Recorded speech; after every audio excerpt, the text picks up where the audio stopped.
de Dieu. Bienvenue à ce kit d'adoration. Face à la parole de Dieu, nous allons aller dans le livre de Philippiens, chapitre 4. Philippiens, chapitre 4, le verset 9. Et nous allons lire le livre de Tite, chapitre 3, le verset 8. Lis avec moi la parole de Dieu au nom de Jésus-Christ.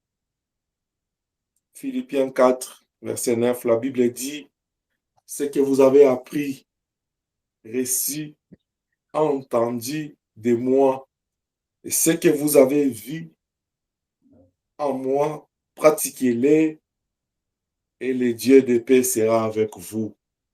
Je prie le Seigneur d'être avec toi jusqu'à ce qu'il reviendra au nom de Jésus-Christ. Amen. C'est celui qui nous a promis, je serai avec vous jusqu'à la fin des temps. Amen. Tite, chapitre 3, verset 8, il est écrit, cette parole est certaine. Je veux que tu affirmes ces choses, afin que ceux qui ont cru en Dieu s'appliquent à pratiquer de bonnes œuvres. Voilà ce qui est bon et utile aux hommes, parole du Seigneur.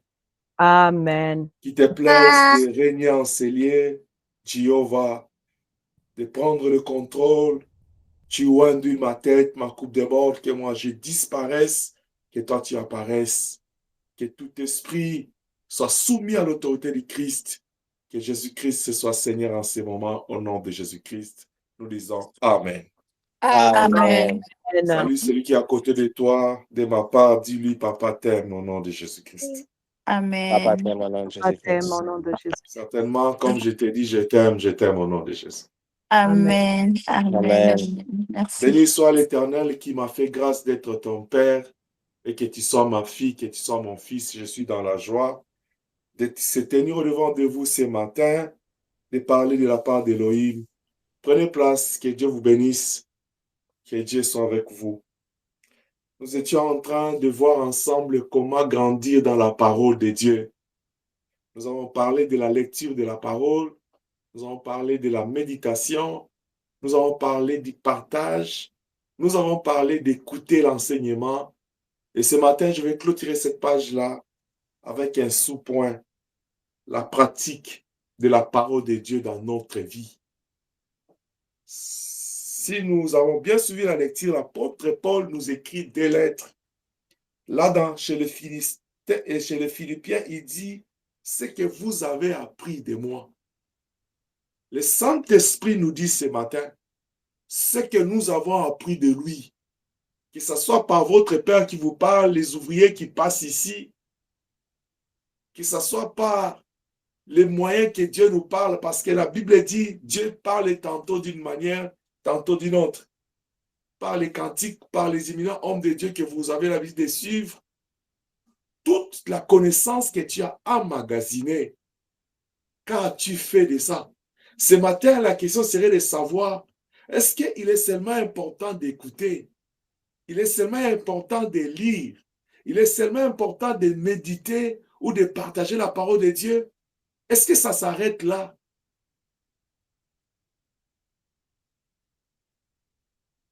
Paul nous dit, ça ne s'arrête pas là. Il dit, ce que tu as appris, reçu, entendu de moi. Ça, c'est le Saint-Esprit qui nous parle. Parce que Paul a été inspiré de la part de Dieu. Ce que tu as vu en moi, pratique-les. Si c'est ta Bible, souligne cette phrase-là, cette courte phrase, pratique-les. Et le Dieu de paix sera avec toi.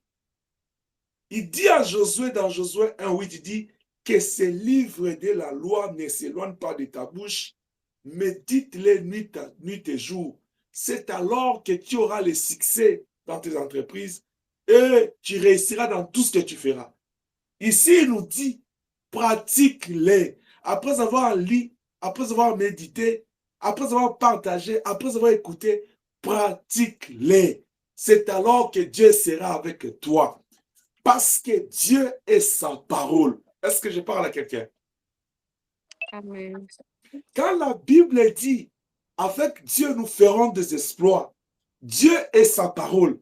En d'autres termes, nous devons dire, avec la parole de Dieu, nous allons faire des exploits. Parce que Dieu est sa parole. Dieu nous a parlé en tant que spirituel. Il s'est exprimé par la parole. Il nous a donné sa parole comme principe de vie, comme mode de vie, comme une assurance qu'il est avec nous. Tout ce qu'il nous a laissé, l'espoir, l'espérance qu'il nous a laissé est dans sa parole. Et il est venu les renforcer avec la promesse du Saint-Esprit. Parce qu'il savait qu'il ne sera pas avec nous un moment physiquement. Dans le jardin d'Éden, Dieu venait vers l'homme. Après la chute, l'homme était séparé de Dieu. C'est pourquoi il a prié à Dieu de venir nous redonner une seconde chance. Il est venu, il a accompli l'œuvre de la croix. Maintenant qu'il nous donne ce temps pour se préparer, il nous a laissé sa parole. Afin que nous puissions le voir au travers de sa parole. Est-ce que je parle à quelqu'un? C'est pourquoi il nous dit encore chez Tite, il dit, cette parole est certaine. C'est-à-dire, si tu pratiques la parole de Dieu, Dieu sera avec toi. Oh, c'est comme Habakkuk qui dit, les promesses de Dieu, même si elles tardent, elles finiront par s'accomplir et elles s'accompliront certainement. Paul nous dit encore ce matin, cette parole que nous écoutons, de pratiquer la loi de Dieu, c'est une parole certaine. Quand tu la pratiques, Dieu sera avec toi. Je suis en train de dire à quelqu'un qui veut vivre avec Dieu, qui veut marcher avec Dieu, qui veut expérimenter la puissante main de Dieu, qui veut bénéficier de la compassion, de la grâce de Dieu. Dieu est sa parole. Si tu veux dépendre de Dieu, comme cette année, c'est l'année de la dépendance, cherche à croître dans la connaissance de Dieu. Et la croissance de la connaissance de Dieu passe par la lecture de la parole de Dieu, la méditation, le partage, l'écoute, mais surtout la pratique de la parole de Dieu. Ce matin, je suis en train de dire à l'église, lire la Bible, méditer la parole de Dieu, écouter la parole de Dieu, partager la parole de Dieu sont des choses importantes dans la vie d'un chrétien. Mais pratiquer la parole de Dieu est très, très, très importante. Est-ce que je parle à quelqu'un? Parce que tu peux lire la Bible, tu peux méditer, tu peux partager comme je l'ai fait, tu peux écouter comme tu l'as fait ce matin. Mais au final, à quoi te servira ce que tu as lu, ce que tu as appris par la lecture? À quoi te servira ce que tu as appris par la méditation? À quoi te servira ce que tu as partagé à l'autre? Parce que quand tu partages avec l'autre, tu es en train de lui donner ce que tu as. Comment tu es en train de partager une richesse qui ne te profite pas? À quoi te servira ce que tu écoutes ce matin? C'est pourquoi la Bible nous en demande, qu'as-tu fait de ce que tu as entendu de la part de Dieu? Imagine-toi ce matin combien de fois tu as écouté la parole, combien de fois tu as lu la Bible, combien de fois tu as médité, combien de fois tu as partagé la parole de Dieu. Tu as trouvé quelqu'un dans la souffrance, tu as partagé avec lui. Je parlais avec Papa Eric hier, quand j'essayais de la réconforter. Pour ceux qui ont parlé avec lui, ils vont comprendre que l'homme de Dieu est affecté. Et j'ai essayé d'expliquer à d'autres personnes, ce n'est pas une mort qui est lointaine, c'est vraiment son sang. C'est cet enfant, en dépit du fait que c'est ma fille dans le Seigneur, mais la papa Eric la considère comme sa fille. Vous pouvez imaginer, elle est mariée, mais papa Eric l'a scolarisée jusqu'à aujourd'hui. Mais malgré elle est mariée. Vous pouvez comprendre le degré de son choc. Maintenant, je dis à l'homme de Dieu, je dis, tu vois maintenant là, c'est quand tu vas te rendre compte de ce qu'ont vécu les personnes que toi tu as réconfortées. Vous savez, prendre la Bible, dire à quelqu'un, sois fort pendant les moments difficiles. C'est bon. Mais quand tu le vis toi-même, c'est différent. Est-ce que je parle à quelqu'un? Quand tu traverses ces moments-là, c'est différent. Il était calme. Je vais dire à l'église ce matin, comment tu veux partager quelque chose que tu as médité, tu as écouté, tu as lu, mais toi-même, tu n'as pas expérimenté ça. Oui, tu peux le faire, mais tu ne vas pas le faire comme quelqu'un qui l'a expérimenté. Voilà pourquoi ce que tu lis, ce que tu médites, ce que tu écoutes, tu dois d'abord expérimenter ça, c'est ça, pratiquer avant de partager. Parce que ton partage aura la puissance dans les témoignages de ce que toi-même tu as expérimenté. C'est ce que je parle à quelqu'un.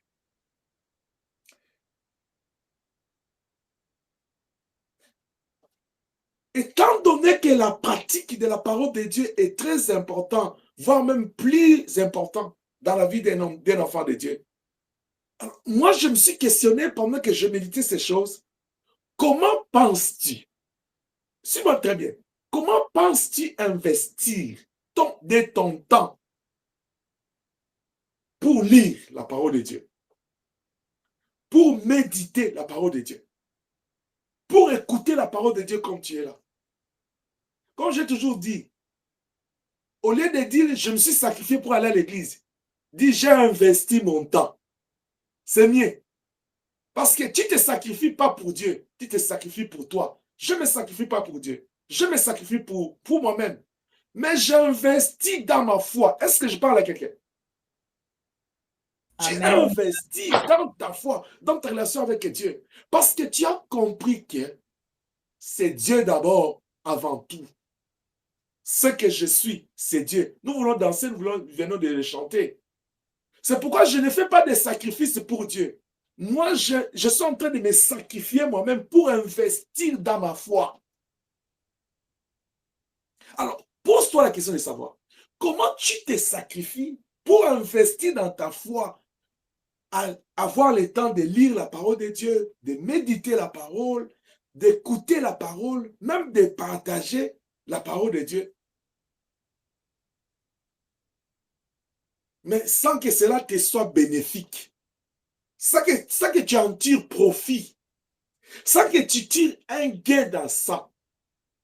N'est-ce pas que toute personne dans ce monde, gloire au Seigneur, 1 Samuel 17, avant même que David s'engage dans les combats contre Goliath, vous savez la question qu'il a posée? Il dit, qu'est-ce que le roi a dit? Qu'est-ce qu'il donnera à celui qui va renverser cet incirconcis? C'est-à-dire, tu dois savoir l'intérêt, les gains. Qu'est-ce que tu vas bénéficier quand je lis la parole? C'est quoi l'importance? C'est quoi l'intérêt? C'est quoi les gains? C'est quoi les bénéfices là-dedans? Comment pourrais-tu investir ton temps pour lire, pour méditer, pour écouter, pour partager même un article qui ne te sera pas bénéfique? Vous voyez, même dans la vie normale, si tu veux lire quelque chose, tu trouves, ah, ça, c'est pas intéressant, tu laisses. C'est-à-dire, pour que tu comprennes qu'il est important pour toi de lire, de méditer, d'écouter, de partager, de pratiquer la parole, il faut d'abord que tu retournes en arrière pour aller chercher la prédication, là où nous avons parlé de l'importance de la parole de Dieu dans notre vie. Alors, si tu comprends l'importance de la parole de Dieu dans ta vie, c'est alors que tu vas considérer ces clés pour croître dans la connaissance. C'est alors que tu vas donner de l'importance dans la connaissance de la parole de Dieu. Si tu ne comprends pas l'importance de la parole de Dieu, tu vas lire la Bible sans retenir quelque chose. Tu vas méditer sans saisir une leçon. Tu vas écouter la parole de Dieu sans saisir ce que Dieu veut te dire. Tu vas partager juste pour ce que tu dois partager parce que il y a des gens qui partagent pour prouver qu'ils connaissent.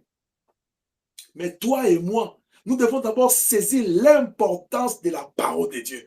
Et tu peux oublier tout, mais n'oublie jamais que la parole de Dieu, c'est Dieu lui-même. Si tu aimes Dieu, tu dois aimer sa parole parce que Dieu est sa parole. C'est comme ça que Pierre a dit, où irons-nous? C'est toi qui as les paroles de la vie éternelle.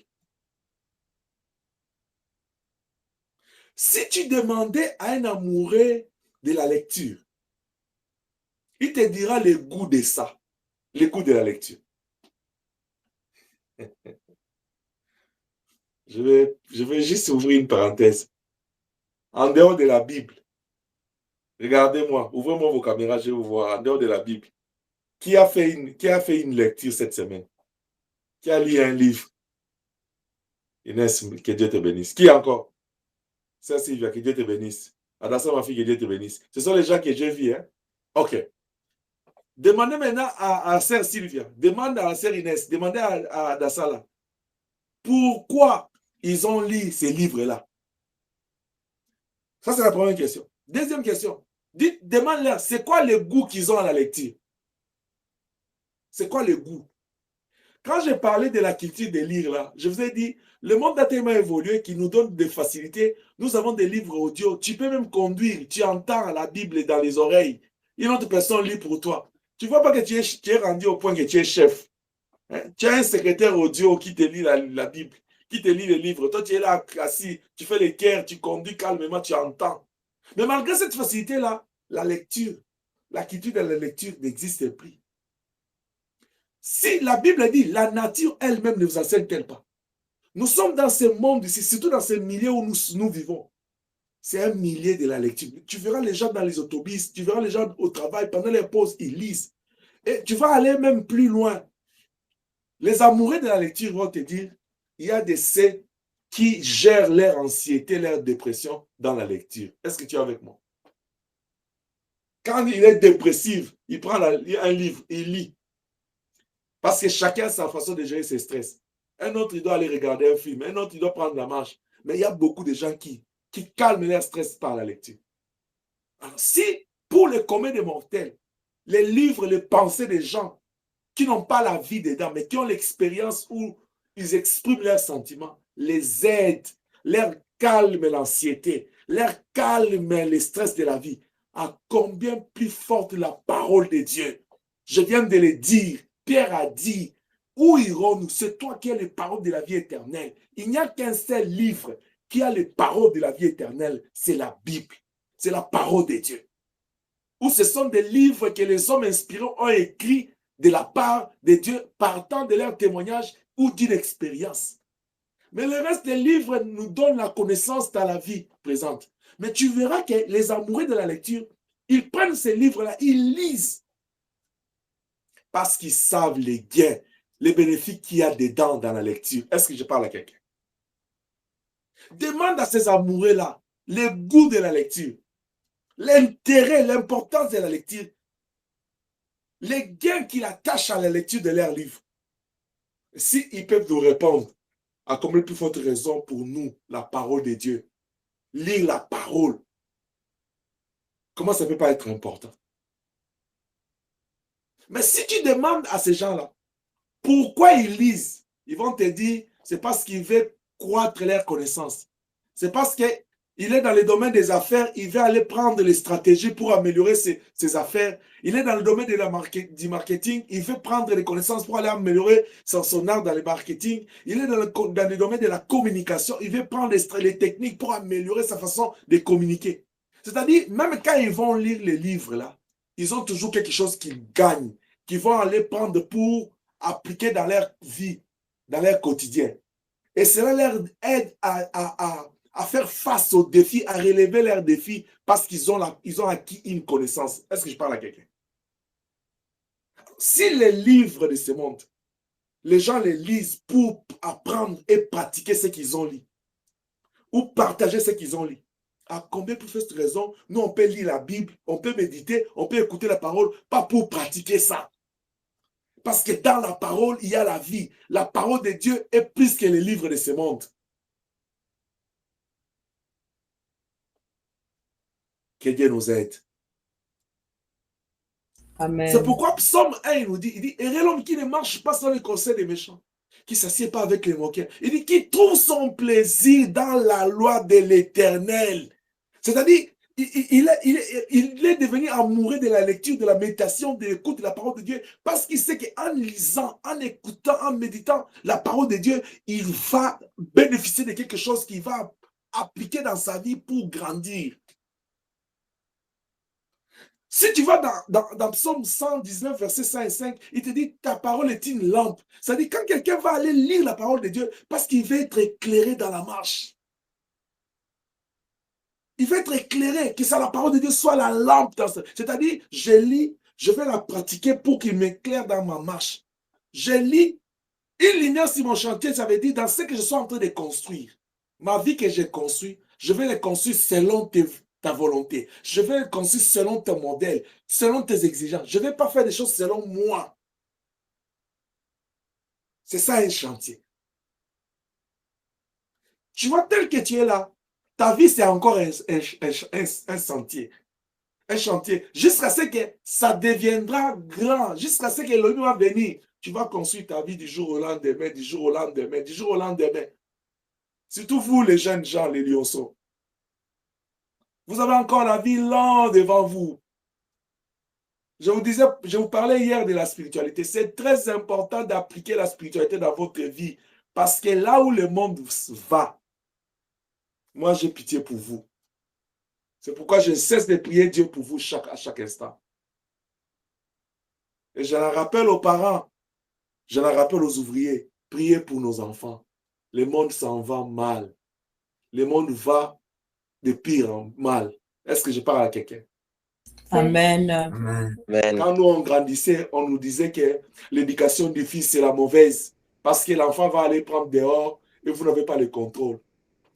Regardez le monde aujourd'hui. L'éducation du fils est devenue plus puissante encore. Parce que, avec le système de ce monde, ils ont juste alimenté dehors. Tu ne contrôles pas quand ton enfant va à l'école. Tu ne contrôles pas qui l'enseigne quoi.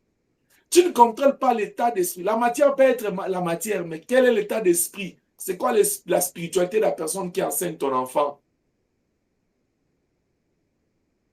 Je te donne un exemple. Si ton enfant est éduqué à la maison, tu es en train de s'aimer la parole de Dieu. Mais il arrive à l'école, il est en face d'un professeur athée. Tu vois les risques que tu as? Toi, tu vois les risques que tu as, tu es en train de courir? Et maintenant, si déjà au niveau de toi, parent, il y a un problème de communication, de connexion avec l'enfant. L'enfant écoute beaucoup dehors, il apprend beaucoup dehors. Est-ce que tu comprends les risques que tu es en train de courir? Que Dieu vous protège, chers parents, et que Dieu épargne nos enfants de la maison du diable au nom de Jésus-Christ. Amen. Amen. Dès Timothée 3,16, il dit, toute écriture est inspirée de Dieu. Écoute bien, il dit inspiré de Dieu. Il dit utile pour. C'est-à-dire, même Timothée est en train de nous démontrer que la parole de Dieu est utile à quelque chose. C'est-à-dire, tu ne peux pas lire, tu ne peux pas méditer, tu ne peux pas écouter sans que au final, que cela te soit utile. Il dit utile pour enseigner, utile pour instruire, utile pour corriger et convaincre l'homme.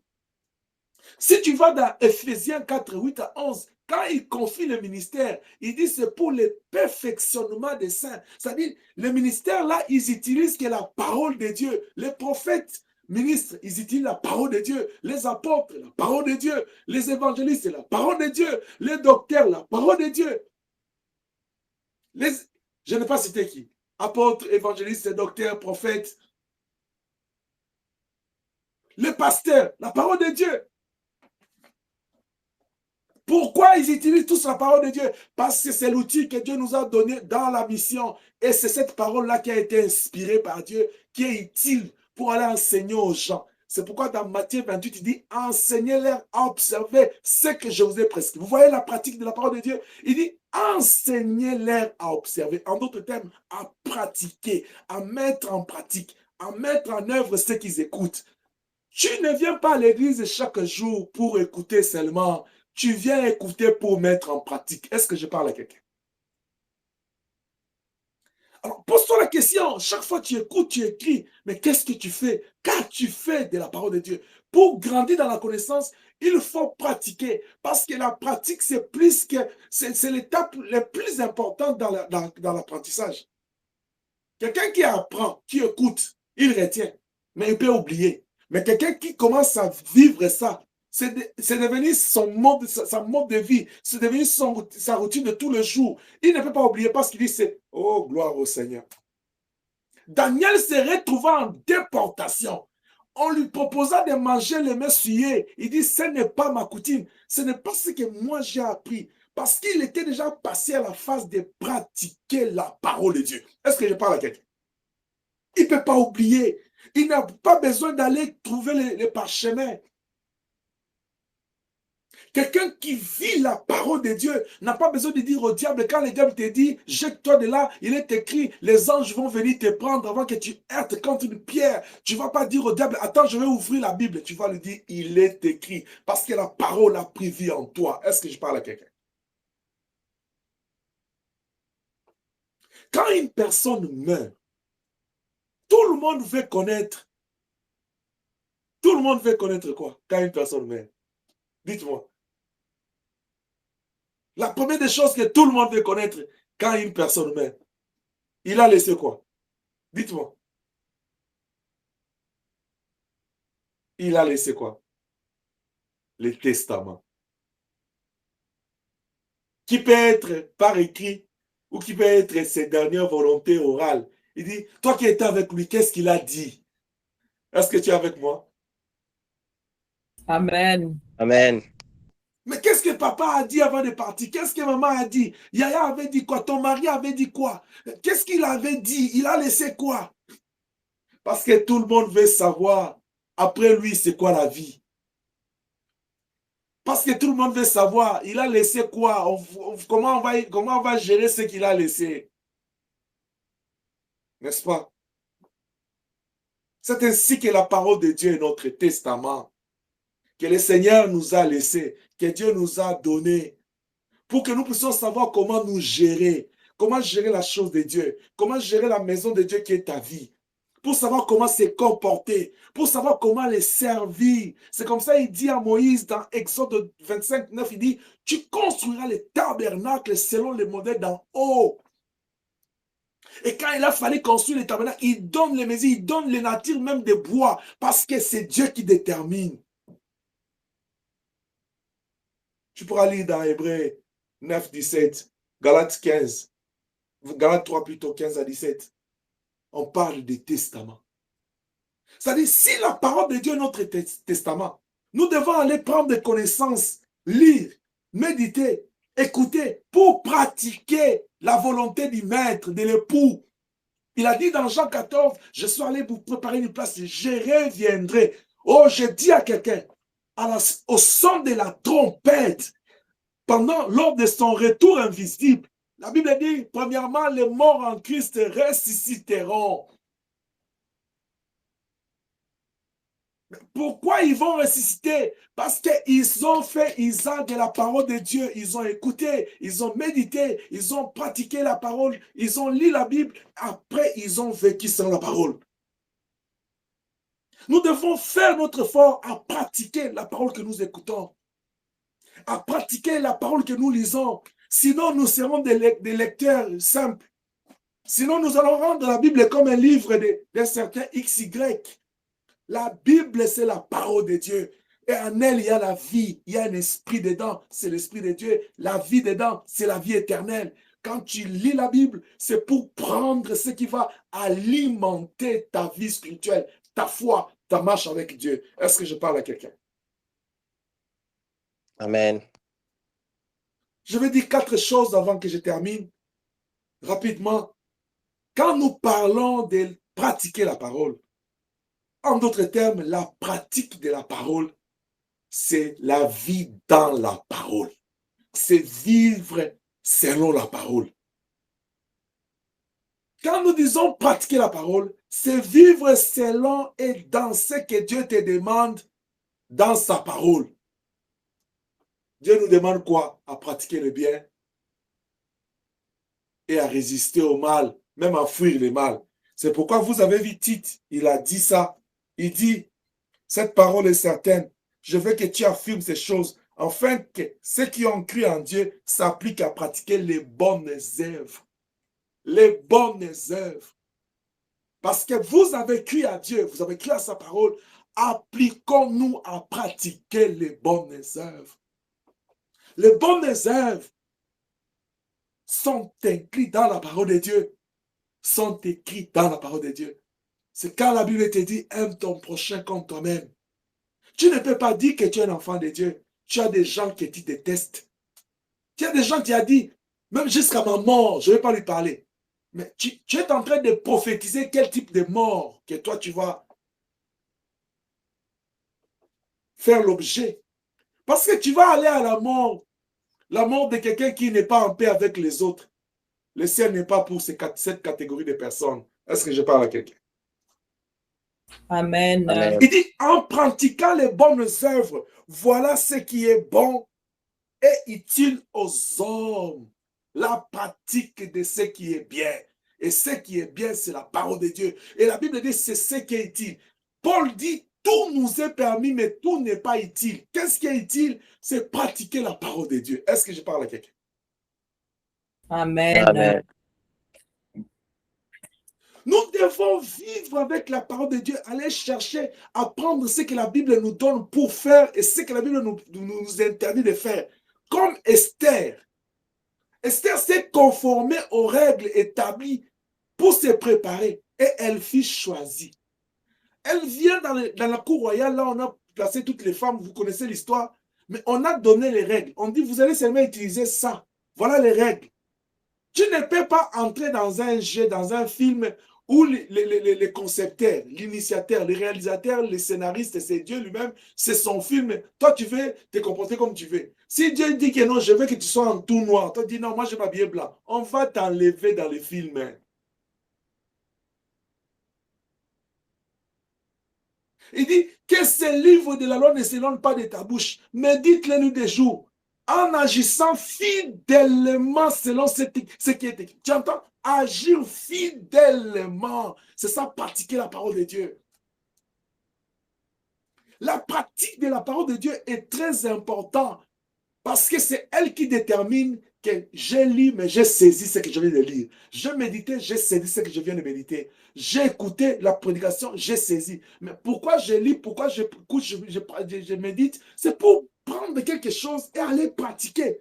C'est aberrant et c'est inacceptable. Tu lis la parole, tu médites, tu écoutes la prédication comme tu es là, tu sors sans retenir qu'est-ce que je dois ajouter dans ma vie. Je suis en train de dire à quelqu'un, chaque fois que l'Esprit te parle, c'est que l'Esprit a besoin d'ajouter une goutte dans ta vie de la connaissance de Dieu pour que tu saches comment marcher. Est-ce que je parle à quelqu'un? Amen. Paul était sur la route, aller chercher à tuer les gens qui parlaient du Seigneur. Le Seigneur a dit, ça trop, c'est trop. Aujourd'hui, je vais mettre fait à ça. Quand Dieu est venu parler à Paul ce jour-là, c'était pour que Paul comprenne, qu'il ait une bonne compréhension de ce qu'il faisait. Il arrive que le Seigneur peut te parler juste pour te corriger dans la compréhension de ce que tu as. Juste pour te corriger dans la manière de faire les choses. Juste pour te convaincre de quelque chose. Tu ne peux pas sortir d'une méditation, d'une lecture de la parole, d'une écoute de la parole, de partage sans que tu puisses saisir. Vous savez, même nous les prédicateurs là, quand je parle comme ça, plus je parle, plus Dieu me donne la connaissance. Et les ouvriers, je pense que vous avez déjà expérimenté ça. C'est-à-dire que si tu ne t'appliques pas, Dieu ne va pas s'appliquer à augmenter la connaissance de sa parole en toi. Tu es là en train de te préparer au retour de l'époux. Il t'a laissé la parole. Parce que la parole de Dieu te dit comment tu dois te tenir, comment tu dois t'habiller, comment tu dois te comporter, ce que tu dois faire, qu'est-ce que tu dois rapporter à Dieu, qu'est-ce que tu dois rapporter aux pauvres, qu'est-ce que tu dois rapporter à ceux qui sont malades. Mais quand tu fais, Jéhovah, aide-nous. Ce jour-là, le Seigneur demandera à plusieurs qu'ils parlent dans les églises aujourd'hui. La Bible dit, même quand je parlerai la langue des anges, mais si je n'ai pas l'amour, je ne suis qu'un cymbale qui retentit, qui fait des bruits. Même quand je prêche, si je n'ai pas l'amour, je ne suis qu'un cymbale qui fait des bruits. Quand tu fais de la parole de Dieu, est-ce que tu pratiques la parole, la pratique de la parole? Tu mènes ta vie comme bon te semble. Vis selon la parole. Un enfant de Dieu. La Bible dit, enfant, obéissez à vos parents. Si Dieu est notre Père, Malachie 1,6 dit, Où est l'honneur que nous lui donnons? Où est la considération? Où est le respect? L'honneur, le respect envers Dieu passe par l'obéissance de sa parole. Parce qu'un enfant honore ses parents. Je suis en train de dire aux enfants, honorez vos parents. Honorez vos parents. Honorez les lionceaux, les bambins. Honorez vos parents. Moi, je suis sûr et certain. Si mon père, dans son repos, il me voit, il est fier de moi. Je suis sûr et certain. Je suis sûr et certain que même ma mère, quand il me voit, je peux voir ça dans ses yeux. Elle est fière de moi. Elle est fière de moi. Je vous ai toujours parlé d'un petit témoin de mon père avant sa mort, quand j'ai communié avec lui par un appel vidéo. Quand je grandissais, il me disait, mais comment toi tu es toujours différent des autres? Mais j'étais bizarre comment je grandissais. C'est maintenant que je prends aussi même à porter les culottes, hein, Emmanuel. C'est maintenant. Je me rappelle, mon grand frère père à son âme. Il m'appelait et dit, mais tu es un garçon, enfile la chemise. Moi, j'étais toujours chemise pendante. Je trouvais ça un peu trop serré. Ah, il m'a appris à serrer la chemise, à nouer la cravate, à porter. C'est lui. Je parlais de mon père, il me dit, tu vois, tu as commencé à grandir, fais un paysage d'un peu de vin, parenthèse. Lui, il boit, lui. Mais il ne fumait pas. Il dit, pas beaucoup de cigarettes. Je l'ai regardé. C'est ce jour-là que j'avais compris que mon père était fatigué. Comme on avait un artiste là qu'on le taquinait, on dit, il est tout poussé à mon. J'ai dit, papa, tu es fatigué. Il dit, mais pourquoi tu dis ça? Je dis, parce que moi, depuis que tu m'as mis au monde, je n'ai jamais fumé, je n'ai jamais bu l'alcool. Il dit, oh, oncle. Parce que je suis l'homonyme de son oncle. Il dit, oncle, garde ça comme ça. Si de son vivant, il a témoigné. Parce que j'ai appris. Même dans son travail, il disait toujours, moi j'ai des enfants, hein, des jolies filles. Vous savez, chez nous, on a des jolies filles. Hein? Tu dis pas amen. Ah. Amen, amen. Alors, il dit, j'ai des jolies filles, mais j'ai des garçons aussi jolis. On a aussi des bons garçons. Mais tu dis pas amen. Amen. Elle dit, un autre, il est magistrat, et il est juriste, il est avocat, un autre, il est économiste, l'autre, il est docteur. Donc, il donne toutes ces choses-là. Je dis, oh, un parent peut être fier de ses enfants comme ça. Yosso, je vais être fier de vous. Est-ce que vous me promettez? Moi, je vais être fier de vous. Moi, je vais être fier de vous, comme Paul a dit, Timothée, mon enfant, dans la foi. Je vais être fier de vous. Je veux aussi que les parents soient fiers de vous. C'est ça mon combat. Amen. Alors, soyez une jeunesse responsable, une jeunesse respectueuse, une jeunesse qui va impacter et épater. Que Dieu vous aide, parce que je sais que ce n'est pas facile, mais que le diable qui rôde tout autour de vous, j'envoie le feu au nom de Jésus-Christ. Je disais, j'envoie le feu au nom de Jésus-Christ. Amen. Amen. Amen. On te protège, tu dis même pas amen. Amen. Aïe. Que Dieu vous bénisse. Amen. Amen. Amen. Pratiquer ou vivre dans la parole de Dieu, c'est toute une école qui s'appelle le christianisme. C'est ça le christianisme. Quand on dit c'est quoi le christianisme, c'est la vie dans la parole de Dieu. Parce que le christianisme, ce n'est pas une religion,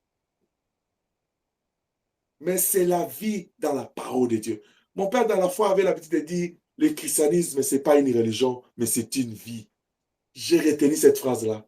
Et ce sont parmi les phrases, si je pense à lui, ça vient. Entre autres, j'ai la parole. Donc, nous avons la parole. Ça, je retiens. Donc, c'est-à-dire, le christianisme, c'est une vie, mes enfants. On n'est pas chrétien juste pour lire, écouter la parole, dire amen. Non, c'est pour pratiquer ce qui entre. Parce que la foi vient de ce qu'on entend. Alors, si tu fais foi à la parole de Dieu, tu dois vivre selon que tu as écouté. Pierre a dit, si c'est toi, ordonne que je vienne. Quand il a ordonné, il a écouté. Pierre est venu. Il s'est lancé à marcher vers Dieu. Il dit à marcher vers Jésus-Christ. Il dit, toute la nuit, j'ai travaillé sans rien avoir. Mais si ta parole, je jetterai le filet. C'est-à-dire, ce que tu as dit, j'ai écouté. J'agis en fonction de ce que tu as écouté. Fais foi à la parole de Dieu. Fais confiance à la parole de Dieu. C'est le testament, c'est le code de bonne conduite, c'est la règle que Dieu nous a donnée, c'est le principe de vie. Il dit à Josué, agis fidèlement selon ce que tu as écrit. C'est alors que Dieu sera avec toi, le Dieu de paix. J'aime ce passage de Philippiens. Il dit, c'est alors que Dieu de paix sera avec toi. C'est-à-dire, ce n'est pas le Dieu de autre chose, c'est le Dieu de la quiétude. C'est-à-dire, quand ce Dieu-là est avec toi, tout est en paix dans ta vie. Je prie Elohim à tabernacler ta vie ce matin, afin que tout entre en paix au nom de Jésus-Christ. Amen. Amen. Tu peux lire dans Ézéchiel 20, 19 à 20. Je n'ai plus assez de temps pour lire. Tu peux lire dans Lévitique 22, 31. 1 Jean 3, 8. Matthieu 7, 24.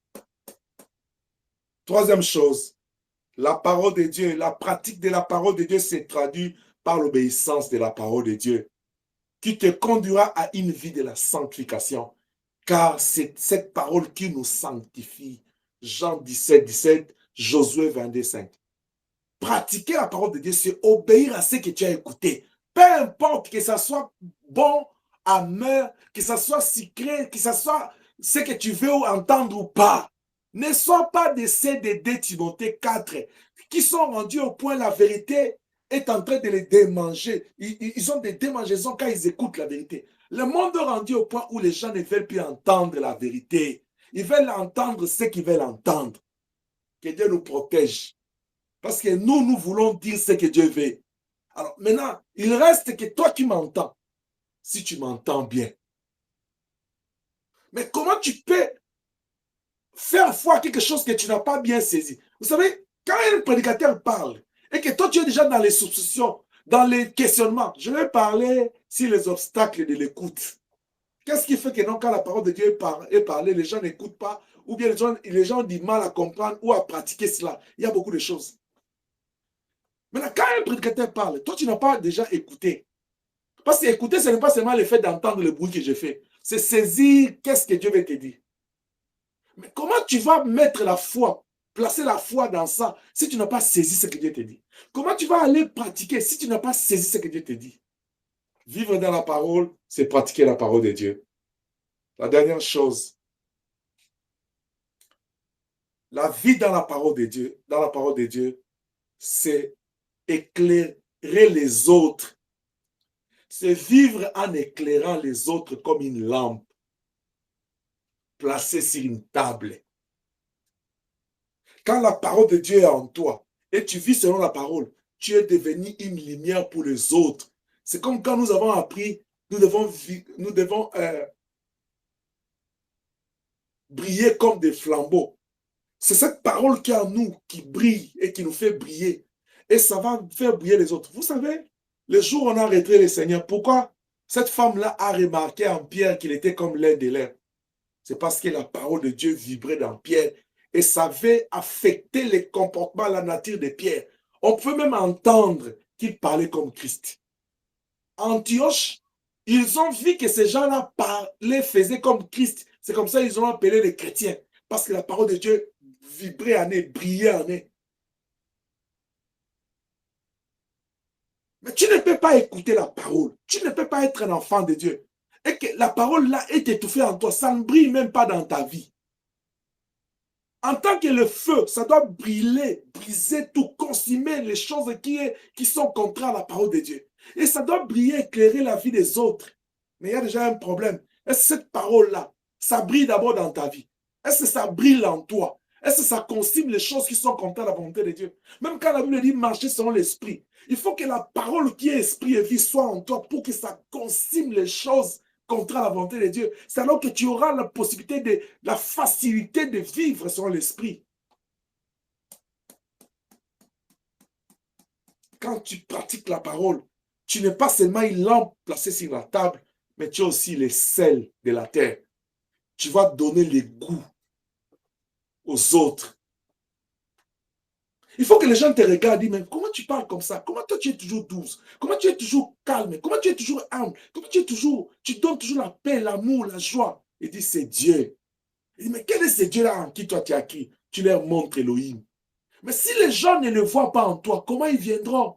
Pour que la foule court vers la chambre haute ces jours-là, il a fallu qu'il y ait un bruit. Quelque chose devait se passer ces jours-là. La puissance de la parole devait s'accomplir dans la vie des apôtres. Je vais exhorter quelqu'un ce matin à comprendre que la parole que tu écoutes doit affecter ta vie, t'amener à vivre selon les règles de Dieu, afin que tu sois une lampe pour éclairer ta vie, ta famille, ton environnement, le lieu du travail, le lieu de l'école, partout où tu fréquentes, éclairer les autres. Parce que nous sommes sauvés pour sauver les autres, mais pas pour faire perdre les autres. Mais si ta lampe est éteinte comme une vierge folle, comment tu vas éclairer les autres? Comment tu vas recevoir l'époux quand il va venir? Ta vie doit donner le goût aux autres. Une bonne raison pour qu'ils viennent au Seigneur. Lève-toi, prie avec moi. Tu vas invoquer le Saint-Esprit ce matin. Tiens-toi debout là où tu es. Et lève tes deux mains. Selon que tu as écouté la parole. La Bible dit, quand il viendra, il vous conduira dans la vérité. Oh, la vérité, c'est sa parole. Dis à l'Esprit de Dieu qui te donne cette vie de la pratique de la parole, qui te conduit dans la vérité. Prie pour ton âme, prie pour ta foi. Nous prions au nom puissant de Jésus-Christ. Au nom puissant de Jésus-Christ. Au nom puissant de Jésus-Christ.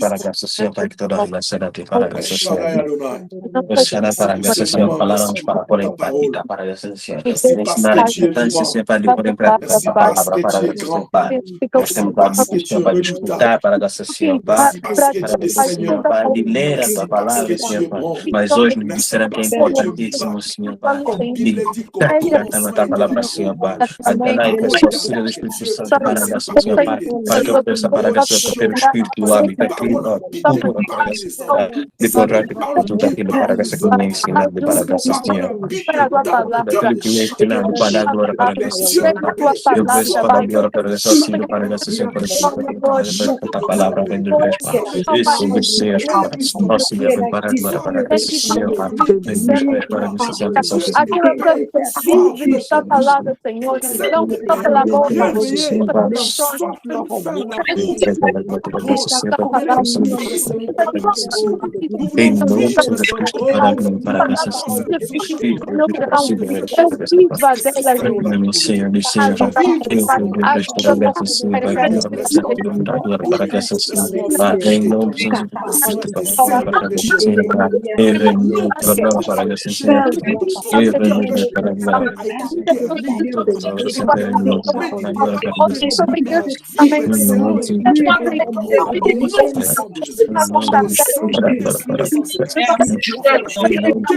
Para a graça, Senhor. Tudo aquilo que me pede para a Senhor Pai, para a palavra, Senhor Pai, se na minha vida em nome para a graça, em nome de Jesus Cristo, para a graça, Senhor Pai, para poder cantar a palavra do Senhor Pai, Senhor Pai, em nome de Jesus Cristo, força para a graça, para me tornar consistente para o Senhor Pai, em nome de Jesus Cristo, para a glória para a graça, Senhor Pai, para me tornar consistente para o Senhor Pai, isso, Senhor Pai, isso sim, para a glória para o Senhor Pai, para a Senhor Pai, eu posso pôr em prática para a glória do Senhor Pai, e para o Senhor Pai, e a palavra, Senhor, que a palavra do Senhor Pai, e para o Senhor Pai, para que a vida seja transformada, Senhor Pai, e que a pessoa seja melhor para o Senhor Pai, e para a glória para o Senhor Pai.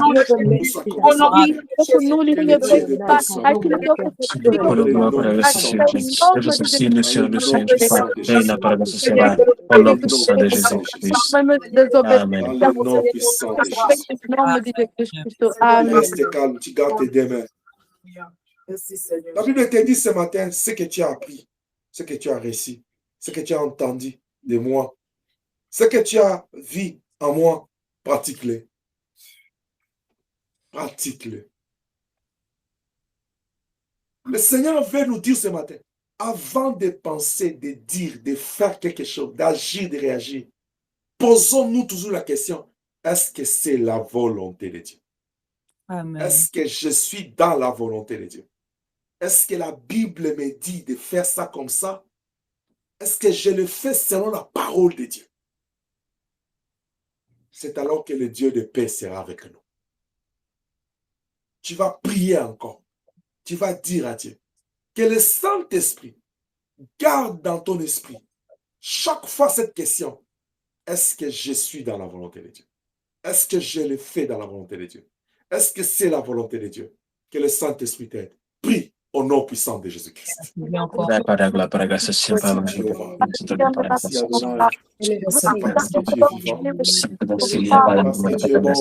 Chaque fois que je prends des décisions, je me gracierai que c'est dans ta volonté.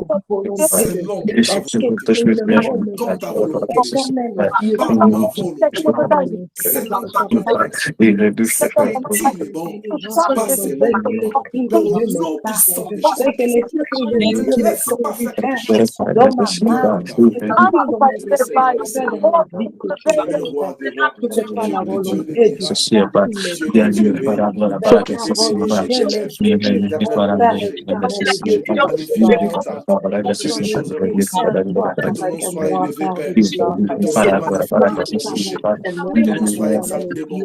Sois béni, sois loué parce que Jéhovah soit élevé, éternellement personne ne le roi d'Israël soit béni, au nom puissant de Jésus-Christ, au nom puissant de Jésus-Christ, au nom puissant de Jésus-Christ, au nom puissant de Jésus-Christ. Alléluia, sois élevé, Père, parce que tu es notre Dieu. Dans le nom puissant de Jésus. Dans le nom puissant de Jésus. Amen. J'aimerais t'inviter à prier avec moi parce que nous voulons consacrer ces mois de juin qui va débuter demain. Fin au mois de mai, béni soit l'Éternel qui nous a gardés. Est-ce que quelqu'un peut dire Dieu est bon? Dieu est bon. Merci Seigneur. Prends ton offrande. Nous avons dit chaque mois, nous allons offrir, nous allons bâtir l'autel. Tu veux bâtir l'autel des mois de juin. Je ne parle pas de ta dîme. Je ne parle pas de ton offrande d'aujourd'hui dimanche. Déjà, si tu n'as pas encore transféré ton offrande régulière des kits de dimanche, transfère ton offrande. Je parle de l'offrande des mois de juin que tu dois préparer chaque dimanche, premier dimanche, quand nous voulons entrer consacrer les mois. Prends l'offrande des mois de juin. C'est toi qui connais ce que tu veux de ce mois.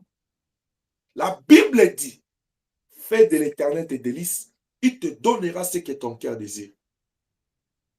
Tu bâtis cet autel au nom de Jésus-Christ. Et cet autel que tu bâtis, que le Dieu de paix, puisse, celui qui sonde dans les cœurs, juste dans les reins, qui puisse aller juste dans tes reins, qui sonde ton cœur comme il a sondé le cœur de Anne, qu'il vienne en vol rapide.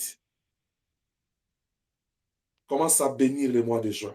Commence à détruire les plans du diable dans ta vie, dans ta maison, dans ta famille, contre l'Église. Et après, je vais prier, nous allons offrir cette offrande. Élève ta voix, prie avec moi dans les noms puissants de Jésus-Christ. Merci au nom de Jésus-Christ de Nazareth. Je viens élever ton nom ce matin. Je viens t'élever parce que tu es vivant. Je viens t'élever parce que tu es redoutable. Je t'élève, toi qui nous as conduits janvier, février, mars, avril. Voici au terme de ce mois de mai. Nous voulons te consacrer juin parce que nous avons choisi et nous avons fait confiance. Parce que tu mérites la confiance de tout homme, toi Elohim. Parce que le premier et le dernier mot, la clé quand tu ouvres ta société, j'ouvre le premier juin jusqu'au éternel notre Dieu à la fin. J'ouvre ces mois au nom puissant de Jésus-Christ, au nom puissant de Jésus. Je suis en train d'ouvrir le premier juin. J'ouvre le premier juin jusqu'au 30 juin. Je bénis le premier, je bénis les deux, le 3, le 4, je bénis les 5, les 6, les 7, le 8, le 9, le 10. Je bénis les 11, les 12, les 13, les 14, les 15. Je bénis les 16, les 17, les 18, les 19. Je bénis les 21, les 22, les 23, les 24, les 25. Je bénis les 26, les 27, les 28, les 29. Je bénis les mois de juin. Je prends les mois de juin. Oh Dieu, je rentre dans les sangs de Jésus.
Au nom puissant de Jésus. Amen. Au nom puissant de Jésus. Amen. Comme ma fille, j'aimerais que tu élèves ta voix, servante de Dieu Inès, sans rapport avec vendredi. Applique les 100 au mois de juin. Pendant que toi, tu pries pour que les 100 soient appliqués au mois de juin. Papa Félix va élever la voix pour implorer l'Esprit de Dieu pendant les mois de juin. Emmanuel, tu vas élever ta voix, tu vas invoquer le feu dans les mois de juin. Qui est avec moi au nom de Jésus-Christ? Adonai, para a glória, para a graça, Senhor, Pai, mais uma vez na seu trono, para a graça, Senhor, Pai, para o teu fogo, para a graça, Senhor, Pai, tal como Elias, para a graça, Senhor, para a montanha, para a graça, Senhor, Pai, pediu o teu fogo que desce para a demonstração do teu poder, para a graça, Senhor, Pai, para a graça, Senhor, Pai, para implorar, para a graça, Senhor, Pai, que o teu fogo desça, para a graça, Senhor, Pai, sobre a tua igreja, Senhor Jesus Cristo, para a graça, Pai, este mês de junho, para a graça, Senhor, Pai, que o teu fogo, para a graça, acompanhe, para a graça, Senhor, Pai, trazer cada para a glória, para a graça, Senhor, Pai, para que quando inimigo, Senhor, Pai, tentar vir contra teus filhos, para a graça, Senhor, Pai, que ele seja queimado em nome, Senhor Jesus Cristo, Pai, que todo espírito de acidente, de doença, para a graça, Senhor, Pai, de província de instabilidade, Senhor, Pai, que seja queimado em nome de Jesus Cristo, para a graça, Senhor, Pai, agora que teu fogo queima toda a semente que o inimigo plantou para o mês de junho, para a igreja, Senhor, Pai, em nome de Jesus Cristo, Pai, que teu fogo desça, Senhor, Pai, na casa de cada para a glória, para a graça, Senhor, Pai, na vida de cada membro, Senhor, Pai, que teu fogo desça, Senhor, Pai, e trabalha para a graça, Senhor, Pai, tudo aquilo que não é teu, destrua todas as barreiras, Senhor, Pai, em nome de Jesus Cristo, para a graça, Senhor, Pai, reina para a graça. A force du sang de Jésus-Christ. Dans le nom de Jésus-Christ. Jésus-Christ. Tu peux maintenant transférer ton offrande. Père, je bénis Joie au nom de Jésus-Christ. J'applique le sang sur tous les lintons de la vie de cette église, de ce peuple, de leur maison, de la vie de chaque fidèle, de la vie de celui qui va nous écouter, qui va croire à cette prière, que le sang de Jésus soit appliqué sur les lintons de sa vie. En fait, que quand l'heure de la destruction passera, qu'il ne puisse pas toucher au loin. Car il est écrit, ne touchez pas mes loin. Que le sang de Jésus soit appliqué sur toutes les maisons de l'église, sur l'œuvre. Je trempe joint dans le sang de Jésus-Christ. Amen. Au nom puissant de Jésus. Amen. Que ton ombre, Père, couvre joint. Et que ta puissance remplisse joint. Que juin soit un mois de la spiritualité. Amen. Les ouvriers vont s'élever, les papas vont s'élever, les mamans vont s'élever, les lionceaux vont s'élever, même les bambins vont s'élever. Que ce soit un mois où pendant la nuit, tu t'élèves comme la colonne de feu et le jour, la colonne de nuit, tu te distingues parce que tu es le Dieu de la distinction. Amen. Pendant ces mois de juin, j'ai dit aux ennemis, taisez-vous au nom de Jésus-Christ. Amen. Que le roi des gloires fasse son entrée dans ta vie. Amen. Et pendant ces mois, que le Seigneur te relève dans ta vie, dans ta foi. Que pendant ces mois, que Dieu te visite. Amen. Que mois de juin soit un mois de visitation et de puissance pour que nous puissions témoigner le Seigneur. C'est dans le Amen. nom de Jésus-Christ. Amen. Je bénis ces mois, je bénis ces peuples, je bénis l'œuvre, je bénis l'Église. Au nom puissant de Jésus-Christ, nous disons 3 fois Amen. Amen. Amen. Amen.